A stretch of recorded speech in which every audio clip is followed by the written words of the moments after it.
우리 교회는 11월 첫째 주일을 추수감사 주일로 그렇게 보냅니다. 통상 한국 교회에서는 11월 셋째 주일을 추수감사절로 보내는데요. 요즘은 각 교회의 사정에 따라서 10월 말에서 11월 사이에 자유롭게 그렇게 정해서 보내고 있어요. 우리나라 교회는 1904년부터 추수감사절을 지켰습니다. 그런데 추수감사절은요, 미국의 청교도들이 신대륙으로 가서 첫 해 농사를 짓고 그 다음에 수확에 감사해서 1621년에 추수감사 예배를 드린 것에서 유래되었습니다. 그렇지만 성경적 추수감사절의 의미는 구약의 하나님의 백성들이 지키던 절기 예배에서 찾을 수 있어요. 출애굽기 23장에 보면 하나님께서는 이스라엘 백성들에게 1년 중에 반드시 지켜야 할 세 가지 절기를 정해 주셨습니다. 유월절, 맥추절, 수장절이에요. 하나님의 백성인 이스라엘은 1년에 이 세 번은 반드시 남자들이 성막이나 성전에 와서 하나님께 예물을 드리면서 여호와 하나님께 감사의 제사를 드리게 했어요. 유월절은 다 아시는 대로 출애굽의 구원을 감사하는 절기고, 맥추절은 곡식의 첫 열매를 거둔 것에 대해서 감사하고요. 수장절은 한 해 동안 추수해서 그 곡식을 저장하게 된 것에 대해서 하나님께 감사하는 절기입니다. 그러니까 오늘날 우리의 추수감사 예배는 구약의 수장절하고 맥을 같이 한다고 볼 수 있는 것이죠. 추수의 계절 가을을 맞이하여서 봄에 씨앗을 뿌린 것이 자라서 열매 맺도록 하나님이 좋은 토양도 주시고 햇빛과 비와 바람을 주셨잖아요. 그 하나님께 감사드리는 것은 지극히 합당한 일이죠. 도시에 살고 있는 우리는 비록 농부는 아니지만 돌아보면 연초부터 지금까지 다 주님의 풍성한 공급의 은혜로 그 은혜를 누리며 우리가 살아온 것을 고백하지 않을 수 없지요. 그 감사의 고백을 담아서 우리 교회도 다음 주일에는 주님 앞에 추수감사 예배로 큰 영광을 돌리기 원합니다. 주님께서 그동안 베풀어 주신 모든 은혜를 헤아리면서 감사의 예물과 함께 풍성한 감사의 예배를 올려드립시다. 이 시간에는 감사절을 앞두고 다음 주에는 복음을 전할 거라서요. 오늘 하나님께 영광 돌리는 믿음, 감사라는 제목으로 하나님의 말씀을 듣겠습니다. 예수님께서 예루살렘으로 가시는 길에요, 사마리아와 갈릴리 그 경계선상에 있는 한 마을로 들어가시게 되었어요. 거기서 10명의 나병 환자들이 나와서 예수님을 만나게 되었습니다. 자, 오늘 본문인 12, 13절을 같이 읽어보겠습니다. 한 마을에 들어가시니 나병 환자 10명이 예수를 만나 멀리 서서 소리를 높여 이르되 예수 선생님이여 우리를 불쌍히 여기소서 하거늘. 네, 이 나병 환자들은 가족과 사회로부터 격리된 채 자기들끼리 모여 살았던 것 같습니다. 당시에는 이 불치병에 나병은 불치병으로 여겨졌는데요. 저주받은 자, 부정한 자 그렇게 여겨졌어요. 정말 소망이 없는 사람들이죠. 그런 사람 10명이 예수님을 만난 거예요. 이들은 여기저기 다니면서 구걸하며 살았기 때문에 예수님이라는 분이 나병도 고친다라는 소문을 듣고 있었던 거예요. 그런데 그분이 자기 마을에 들어오시게 된 것이죠. 그래서 멀리 서서 지난주에 우리가 설교를 들은 가나안 여자처럼 멀리 서서 소리를 높여서 예수 선생님이여 우리를 불쌍히 여기소서 이렇게 외칩니다. 이들 모두에게는 이 나병에서 노임받고 싶은, 치유받고 싶은 갈망이 있었어요. 그래서 소리 높여서 예수님께 간구하는 믿음이 있습니다. 이것이 가장 초보 단계의 믿음이라고 할 수 있겠습니다. 내 필요, 내 문제를 해결받기 위해서 예수님께 나와 간청하는 믿음인 것이죠. 이들은 예수님이 누구신지 아직 몰라요. 그런데 나병도 고치는 능력이 그분에게 있다는 소문을 들었기 때문에 예수님께 나와서 치유의 은총을 구하는 것입니다. 이들처럼 아직 예수님과 인격적인 관계는 없지만 예수님의 능력을 빌어서 내 삶의 문제를 해결하라고 하려고 주님께 나오는 것이 예수님을 향한 믿음의 첫걸음이라고 할 수 있겠죠. 첫 발을 내딛는 거예요. 이렇게 시작해서 예수님을 만난 사람들의 이야기를 우리가 종종 듣게 되는데요. 제가 아는 한 자매는 20대에 얼굴에 피부병이 생겼습니다. 여러 병원을 다녀도 도무지 치료가 안 됐어요. 외모에 민감한 나이에 얼굴에 피부병이 생겼으니까 너무나 괴로웠는데 누가 말해 주었습니다. 교회에 한번 나가서 기도해 봐라. 이런 권면을 듣고 그는 교회에 나가서 무조건 치료해 달라고 기도한 거예요. 근데 어느 날 두려워 말라 내가 너와 함께 함이니라 라는 설교 말씀이 마음에 와닿아서 평안을 얻게 되었고 실제 얼굴에 피부병이 나았습니다. 그 자매는 그 일을 계기로 교회에 계속 다니다가 복음을 듣고 예수님을 믿게 되었다고 그렇게 간증을 했어요. 우리 성도님들은 어떤 계기로 주님께 믿음의 첫 발을 내디디셨습니까? 이 10명이 우리를 불쌍히 여기소서 라고 이렇게 외치면서 주님께 나오자 주님은 그들을 보셨어요. 그리고 이렇게 말씀하십니다. 우리 14절을 같이 읽어보겠습니다.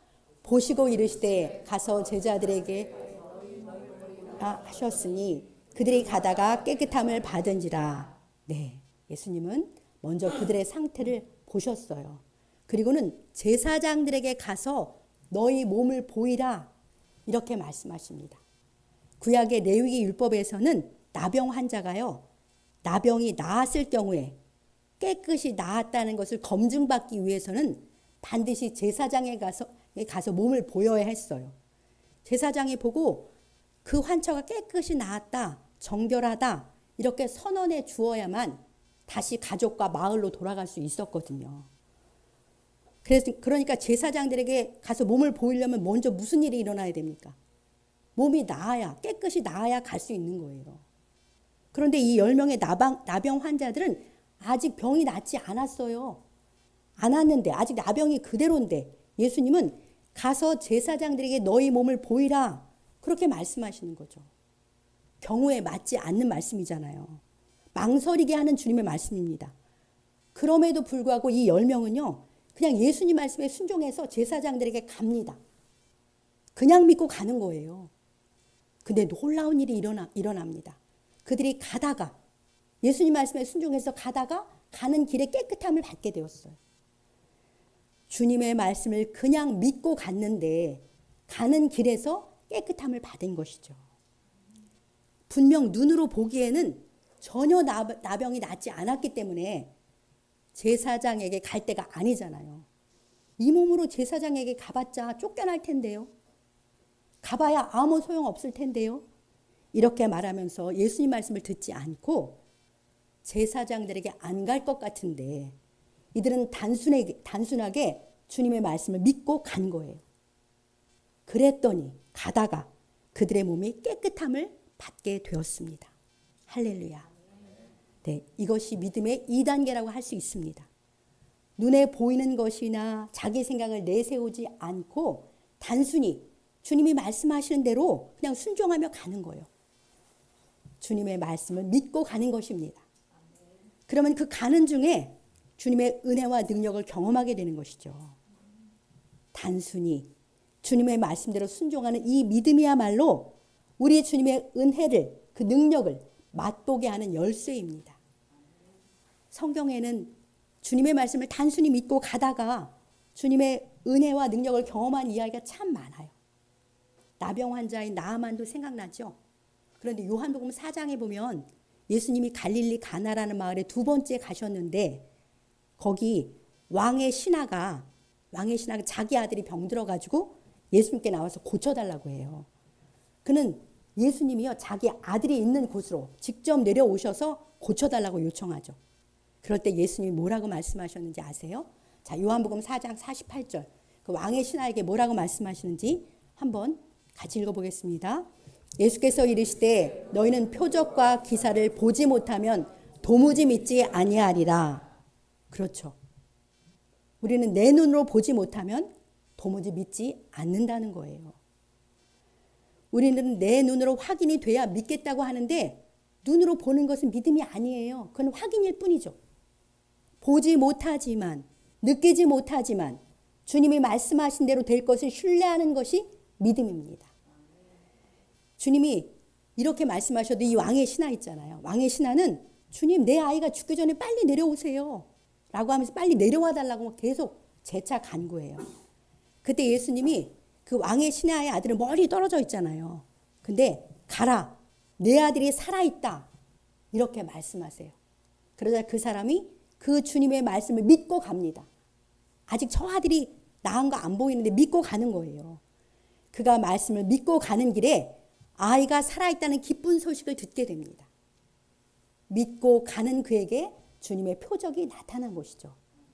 이것이 예수님께서 요한복음에서 보여주신 두 번째 표적이에요.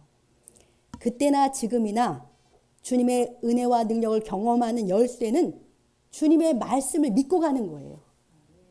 사랑하는 성도 여러분, 여러분들은 지금 주님의 말씀을 믿고 순종하며 가고 계십니까? 주님께서 주신 말씀을 믿고 그 말씀 붙잡고 그 말씀을 소망하며 가는 인생 여정이신가요? 아멘이신 줄 믿습니다. 지금까지의 저의 삶도 돌아보면 제 나름대로 주님의 말씀을 믿고 따라온 그런 여정이라고 생각됩니다. 그 과정에서 우리 주님의 말씀을 시시로 많이 경험하며 왔습니다. 특별히 제가 50대에는 교회 사역자로 살면서 주님의 말씀을 붙잡고 믿음의 모험을 하며 살았는데요. 참 다이나믹하고 신나는 일들이 많이 있었습니다. 생생하게 주님의 은혜와 능력을 경험하는 그러한 과정들이었어요. 물론 아직은 그 성취를 보지 못한 약속의 말씀도 참 많이 있어요. 그러나 오늘도 여전히 주님의 말씀을 믿고 가고 있습니다. 저희 자녀들의 삶을 말씀대로 인도해 주실 주님을 믿고 기대하며 가고 있고요. 우리 성도님들의 한 분 한 분의 영적 성장과 삶의 필요도 채워주실 걸 믿고 말씀 붙잡고 기도하며 가고 있습니다. 우리 교회의 성장과 성숙도 우리 주님이 말씀하신 대로 친히 이루실 것을 믿고 그렇게 순종하며 가고 있는 것이죠. 우리 성도님들도 저와 같은 믿음으로 주님의 말씀을 믿고 소망하면서 그렇게 순종하며 가고 계신 줄 믿습니다. 여러분들은 어떤 주님의 말씀을 믿고 가고 계십니까? 우리 인생 여정이 주님의 약속의 말씀과 우리 주님의 어떠하심, 그것을 믿고 바라보며 가는 그런 발걸음이 되어야 하는 것이죠. 그렇게 말씀 믿고 가다 보면 주님의 능력을 수시로 경험하며 그렇게 살게 되는데요. 이러한 놀라운 믿음의 역사가 우리들 가운데 충만하시길 우리 주님의 이름으로 간절히 축복합니다. 보이는 것에 흔들리지 마시고 말씀을 믿고 갑시다. 다시 오늘 본문을 보겠습니다. 15, 16절을 같이 읽어보겠습니다. 그 중에 한 사람이 자기가 낳은 것을 보고 큰 소리로 하나님께 영광을 돌리며 돌아와 예수의 발 아래 엎드려 감사하니 그는 사마리아 사람이라. 네, 10명의 나병 환자가 모두 다 가다가 다 깨끗함을 받았어요. 한번 상상해 보십시오. 이들이 가다가 어느샌가 몸의 피부병이 깨끗이 사라진 것을 발견하게 됩니다. 아마 이들은 서로를 쳐다보면서 먼저 발견했을 것 같아요. 내 얼굴 깨끗해졌어. 너도? 나도 나았네. 그러면서 이들은 깨끗해진 얼굴과 몸을 서로 보면서 너무 놀라면서 얼마나 감격했겠습니까? 우리를 저주 아래 가두어뒀던 그 나병에서 우리가 드디어 노임을 받았구나. 이게 꿈인가 생신가 하면서 정말 기뻐하며 감격의 함성을 질렀을 것입니다. 와, 이제 우리 살았다. 이제 우리 식구들한테 돌아갈 수 있다. 마을 사람들과 함께 살 수 있다. 그러면서 기쁨의 함성을 지르면서 다 제사장에게로 막 달려갔을 것 같습니다. 그때 그 중에 단 한 사람만은 자신들에게 치유의 은혜와 능력을 베풀어 주신 예수님이 생각난 거예요. 나병의 저주에서 나를 자유케 하신 그분, 불치병도 치유하시는 능력 있는 예수님, 그 전능하신 예수님께 그는 놀랐습니다. 자기 병도 나은 것도 기쁘고 놀랐지만 이런 병을 치유하신 예수님께 놀란 거예요. 그리고 또 하나 무엇이 놀랐겠습니까? 사람들이 다 자기들을 저주받은 자라면서 꺼리고 자기들을 피하고 격리시켰는데 주님은 환처를 보시면서 불쌍히 여기시고 치유해 주신 그 주님의 긍휼에 너무나도 감사했습니다. 그래서 그는 그냥 갈 수가 없었던 거예요. 가던 길을 돌이켜서 주님께 돌아와서 큰 소리로 하나님께 영광을 돌립니다. 주여 감사합니다. 주님의 말씀대로 믿고 가다가 제 병이 나았습니다. 주님 정말 감사합니다. 엎드려 경배하면서 주님께 연신 감사를 드렸던 것입니다. 그는 유대인이 아닌 사마리아 사람이었어요. 사랑하는 성도 여러분, 이 한 사람과 나머지 9사람과의 차이는 무엇일까요? 나머지 9사람은 주님의 치유의 능력을 경험했지만 자기에게 임한 기적만 기뻐하기 바빴어요. 그들은 한시라도 빨리 제사장에게 가서 정결 판결을 받고 가족과 사회로 돌아가는 것이 목적일 뿐입니다. 실제 그들은 제사장에게 가서 깨끗해진 몸을 보이고 정결 판정을 받았겠죠. 그리고 그리던 가족들에게도 돌아갔고 전에 살던 그 일상으로 돌아갔을 것입니다. 9명은 주님의 놀랍고 큰 은혜와 능력을 경험했지만 그 결과는요, 이전의 일상을 회복했을 뿐이에요. 이들의 믿음은 병을 고침받아서 이전의 삶으로 돌아가는 것까지입니다. 이 9은 치유의 은혜를 베푸신 예수님께는 관심이 없었어요. 예수님은 잊었어요. 예수님 인격적으로 만나지는 못했습니다. 모든 능력과 은혜의 원천이신 주님을 깨닫지는 못하는 것이죠. 단지 간절한 내 필요가 채워진 것으로 만족입니다. 그것을 경험한 것에 그칠 뿐인 것이죠. 우리 주님을 생생히 경험하고도 주님을 인격적으로 만나지 못한 이들이 정말 안타깝지 않습니까? 사실 이 9명처럼 사는 사람들이 참 많아요. 예수님에게는 별 관심이 없어요. 예수님 자체에게는. 주님의 도움과 은혜만을 얻으려고 하는 것이죠. 그것을 얻으면 잠깐 기뻐하고는 다시 자기 중심의 일상으로 돌아가는 거예요. 그러다 또 어떤 어려움이 다시 찾아오면 다시 주님께 나와서 간절히 매달려 기도하겠죠. 그러다 문제가 해결되면 또 은혜는 곧 잊고 예전의 삶으로 돌아가는 신앙생활을 하는 사람들이 참으로 많습니다. 한때는 하나님의 말씀을 믿고 순종해서 그 능력과 은혜를 경험한 간증도 있지만 거기까지인 것이죠. 거기까지인 믿음입니다. 자, 이런 단계, 내가 이런 단계에 머무는 그런 신앙생활을 하고 있지는 않나. 하나님의 말씀 앞에서 우리 자신을 돌아보아야겠습니다. 자, 그런데 주님께 돌아와 감사한 그 한 사람요. 한 사람은 모든 은혜와 능력의 원천이신 예수님을 주목합니다. 불치병인 나병을 고치는 것은 사람이 할 수 없는 일인데, 그런데 주님께 돌아와 감사한 그 한 사람은요, 모든 능력과 은혜의 원천이신 예수님께 주목하는 거예요. 불치병인 나병을 고치는 것은 사람이 할 수 있는 일이 아닌데, 나를 저주 아래 가두었던 나병에서 자유케 하는 것은 오직 하나님만이 하실 수 있는 일인데, 이런 생각이 들자 그는 그분에게 놀란 거예요. 치유받은 기분, 큰 기쁨과 동시에, 감격과 동시에 주님을 발견하고는 주님께 달려온 것이죠. 그는 주님께 돌아와서 큰 소리로 하나님께 영광을 돌리며 예수님의 발 앞에 엎드려 경배하고 감사를 드렸습니다. 이 사람의 이 모습이 우리 주님을 영화롭게 하는 최고 단계의 믿음인 거예요. 주님이 주신 은혜를 헤아려 감사하면서, 감격하면서 그 은혜를 주신 예수님께, 주님께 집중하는 믿음, 주신 은혜 속에서 주님이 누구신지 발견하고는 주님을 놀라는 거예요. 주님께 놀라는 거예요. 그래서 큰 소리로 주님께 영광을 돌리는 믿음. 그리고 내가 그분의 영광 앞에 얼마나 아무것도 아니고 작은지 알고 겸손히 엎드려 경배하면서 깊이 감사하는 믿음이 우리 주님을 영화롭게 하는 최고 단계의 믿음인 줄 믿습니다. 저와 우리 성도님들이 베풀어 주신 주님의 은혜를 헤아리면서 마땅히 영광 받으실 주님께 경배하며 큰 감사를 드리심으로 주님을 영화롭게 하며 살아가시기를 간절히 소망합니다. 자, 우리 17, 18절에서 예수님의 말씀을 마저 들어보겠습니다. 예수께서 대답하여 이르시되 10사람이 다 깨끗함을 받지 아니하였느냐? 그 9은 어디 있느냐? 이 이방인 외에는 하나님께 영광을 돌리러 돌아온 자가 없느냐 하시고, 네, 예수님이 반문하세요. 10사람이 다 깨끗함을 받지 않았느냐 하시면서 그 9은 어디 있느냐? 이렇게 예수님이 탄식하시는 거예요. 10명이 다 놀라운 기적의 은혜를 경험했는데 이 이방인 외에는 하나님께 영광을 돌리러 돌아온 자가 없느냐? 예수님이 깊이 탄식하십니다. 사랑하는 성도 여러분, 그 9은 어디 있느냐 하시는 주님의 탄식의 말씀을 통해서 여러분들은 무엇을 느끼십니까? 주님께 도움을 청하러 나오는 사람들도 많고, 그때 주님의 은혜와 긍휼이 풍성해서 필요를 다 채워주시잖아요. 주님께서 은혜와 긍휼로.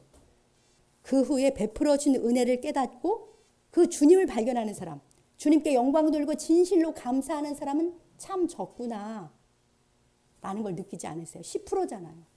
매우 적구나라는 걸 느껴집니다. 주님은 이처럼 얄팍하고 자기중심적인 우리의 마음과 태도에 탄식하시는 거예요.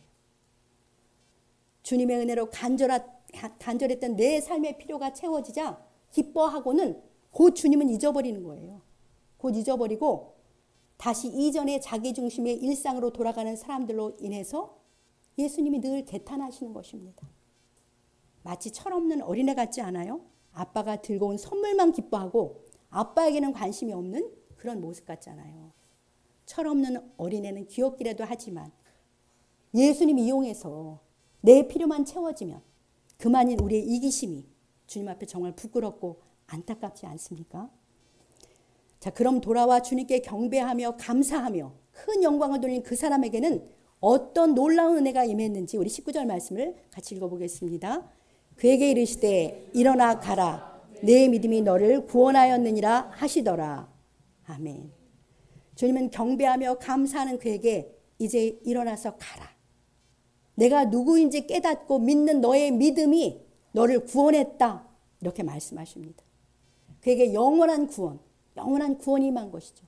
나병이 치유받고 돌아간 사람들은요, 일상을 회복하지만 머지않아 죽어요. 근데 구원받지 못하면 죽은 후에는 파멸로 들어가는 거잖아요. 그런데 이 사람은 주님을 발견하고 주를 믿게 되었습니다. 그랬더니 영원한 구원이 임한 것이죠.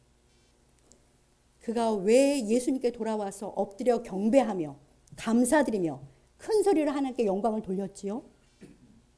그는 자기의 나병이 낫는 기적, 그 표적을 통해서 그 표적이 가리키는 예수님께 주목한 것이죠. 그분의 말씀을 믿고 가다가 내 병이 나았구나. 나를 나병의 저주에서 풀어주신 분이라면 분명 하나님께로부터 오신 분이심에 틀림없어. 그렇게 깨달은 거예요. 이보다 더 놀라운 사실이 어디 있겠습니까? 그는 제사장한테 가서 확증받고 가족에게로 이전의 일상으로 돌아가는 것보다 더 귀하고 놀라우신 우리 주님께 나와서 그분을 만나고 그분께 경배하고 큰 감사로 영광을 돌린 것입니다. 이런 그의 믿음을 우리 주님이 크게 기뻐하셨어요. 그래서 그에게 영원한 구원을 선물로 주셨습니다. 그는 병 고침뿐만 아니라 영원한 구원, 영생까지 선물로 받게 된 것이죠. 그는 살아계신 구원자 주님을 인격적으로 만나는 놀라운 은혜를 받았습니다. 그는 비록 이방인이었지만 진정한 하나님의 백성이라고 주님께 인정받는 크고 영원한 복을 받았습니다. 사랑하는 성도 여러분, 예수님이 누구신지 어떤 분이신지를 참으로 깨닫고 그 주님께 집중하면서 주님을 만나고 감사하고 경배하는 것이 최고의 믿음이에요. 주님이 기뻐하시며 영광 받으시는 이러한 믿음이 어디로부터 온다고요? 주님이 내게 베풀어 주신 크신 은혜를 헤아리면서 그 은혜를 참으로 깨닫는 데서부터 오는 것입니다. 진정으로 은혜를 깨닫는 사람은 결코 그냥 있을 수는 없어요. 나에게 큰 은혜를 베푸신 주님이 어떤 분인지를 제대로 깨달은 사람은 자기 중심적인 옛 삶으로 그냥 다시 돌아갈 수는 없습니다. 엎드려 겸손히 경배하면서 크게 감사드리고 주님께 영광을 돌리게 되는 줄 믿습니다. 이것이 바로 예배예요. 감사와 찬양으로 하나님께 나와서 예배드리는 것이 바로 그렇게 믿음을 표현하는 것이잖아요. 우리 잘 알고 있는 시편 50편 23절을 같이 읽어보겠습니다. 감사로 제사를 드리는 자가 나를 영화롭게 하나니 그의 행위를 옳게 하는 자에게 내가 하나님의 구원을 보이리라. 네, 아멘. 이 말씀이 오늘 본문에 나오는 그 한 사람, 그 이방인의 모습을 요약해 주는 것 같잖아요. 그렇습니다. 주님께 감사를 드리는 것은 제사예요. 감사가 제사, 곧 예배인 것이죠. 감사의 예배가 우리 주님을 영화롭게 해요. 주님을 주님으로 인정해 드리는 것이니까요. 감사의 예배를 드리는 것은 그 행위를 옳게 하는 것, 마땅히 행할 옳은 행실이라는 거예요. 주님께 마땅히 드려야 할 감사의 예배를 드리는 자마다 하나님의 구원이 그에게 나타나는 줄 믿습니다. 자, 그런데 이 감사의 예배는 은혜를 제대로 깨달아야 드릴 수 있는 것이죠. 주님께서 내게 베풀어 주신 은혜를 말씀 안에서 헤아리면서 그 모든 은택을 잊지 말고 주님께 감사를 표현해야 마땅합니다. 끝으로 시편 103편 2절로 5절을 같이 읽어보겠습니다. 내 영혼아 여호와를 송축하며 그의 모든 은택을 잊지 말지어다. 그가 내 모든 죄악을 사하시며 내 모든 병을 고치시며 내 생명을 파멸해서 속량하시고 인자와 긍휼로 관을 씌우시며 좋은 것으로 내 소원을 만족하게 하사 내 청춘을 독수리같이 새롭게 하시는도다. 아멘.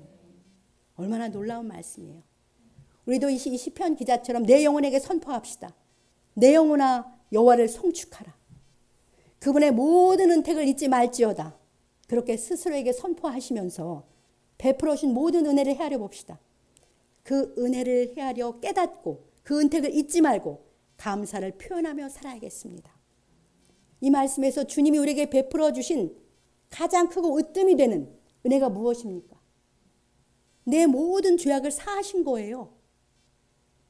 내가 지은 크고 무수한 그런 모든 죄로 내가 저주 아래 있었잖아요. 그 4절 말씀대로 내 생명은 파멸에 들어갈 수밖에 없었습니다.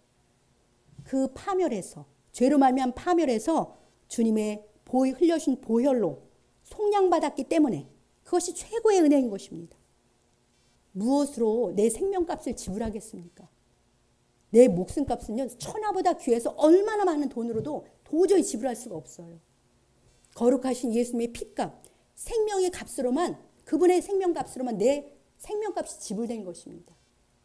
우리는 지극히 작은 한 사람 한 사람이지만 우리 한 사람 한 사람이 왜 그렇게 존귀한지 아세요? 예수님이 생명값을 지불해서 우리를 자기 자녀 삼아 주셨기 때문에 우리 한 사람 한 사람이 그렇게 소중한 거예요. 이것이 최고의 은혜인 줄 믿습니다. 그리고 우리 주님은 내 모든 병을 고쳐주시는 분이에요. 오늘 내가 이 정도로 건강할 수 있는 것, 물론 연약한 분들도 있지만 그래도 오늘 이렇게 주님께 나와 예배하잖아요.